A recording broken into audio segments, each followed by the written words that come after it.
किसानों का मुद्दा है सबसे बड़ा, भाजपा व कांग्रेस के सामने चुनौती सा खड़ा।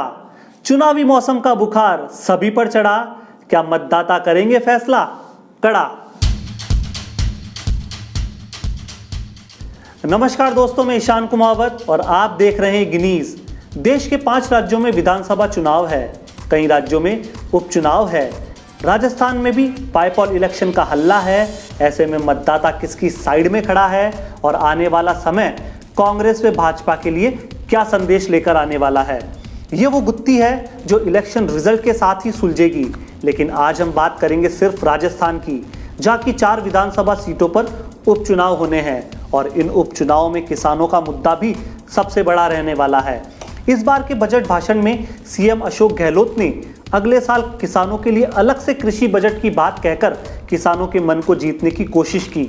हालांकि कांग्रेस के हाथ में 3 कृषि कानूनों का सबसे बड़ा मुद्दा है, जिसको लेकर मोदी सरकार की पूरी दुनिया में फजीयत हो चुकी है। किसानों और सिखों को इनडायरेक्टली पाकिस्तानी, खालिस्तानी और देशद्रोही कहकर भाजपा पहले ही अपना नुकसान करा चुकी है, क्योंकि जिन 4 विधानसभा सीटों पर उपचुनाव होने हैं वहां 1 महीने पहले निकाय चुनाव हुए और जब नतीजे आए तो भाजपा को बुरी तरह से हार का सामना करना पड़ा। राजसमंद नगर परिषद के चुनाव में भाजपा 25 सालों से जिस सत्ता पर काबिज थी वो हाथ से चली गई। सुजानगढ़ नगर परिषद में भी कांग्रेस ने ही परचम फैलाया।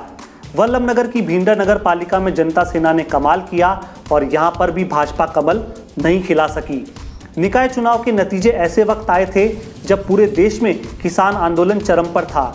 वहीं दूसरी ओर भाजपा भी राज्य में किसानों की स्थिति को लेकर ही कांग्रेस को घेरने की तैयारी कर चुकी है। राजस्थान में किसानों के कर्ज माफी पर कांग्रेस के सुस्त रवैये को वे अपने प्रचार का सबसे बड़ा हथियार बनाकर भाजपा कमर भी कस चुकी है। 2018 के विधानसभा में कांग्रेस की ओर से किए गए 10 दिन में कर्ज माफी के वादे को भाजपा हर भाषण का हिस्सा बना चुकी है। भाजपा के राष्ट्रीय अध्यक्ष जेपी नड्डा ने भी राजस्थान दौरे पर यही बात दोहराई। एक और पार्टी है जिसने भी उपचुनाव में उतरकर भाजपा और कांग्रेस के लिए सबसे बड़ी सरदर्दी पैदा कर दी है। उस पार्टी का नाम है राष्ट्रीय लोकतांत्रिक पार्टी।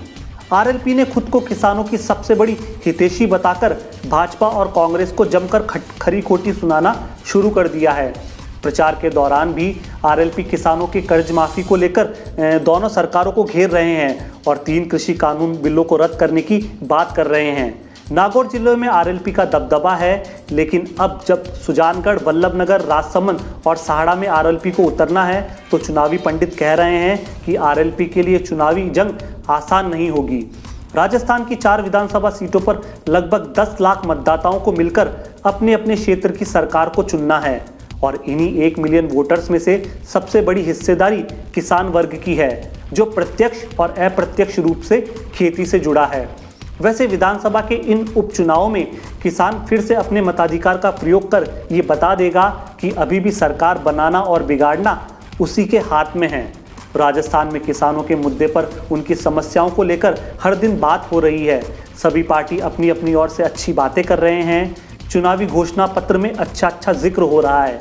अच्छी घोषणाएं भी इन चुनावी घोषणा पत्रों में देखी जा सकती है, लेकिन किसानों के अच्छे दिन कब आएंगे, उनकी हालत कैसी सुधरेगी। पूरी दुनिया का पेट भरने वाला अन्नदाता खुद भर पेट खाना खाकर चैन की नींद कब सोएगा, राम जी ही जाने।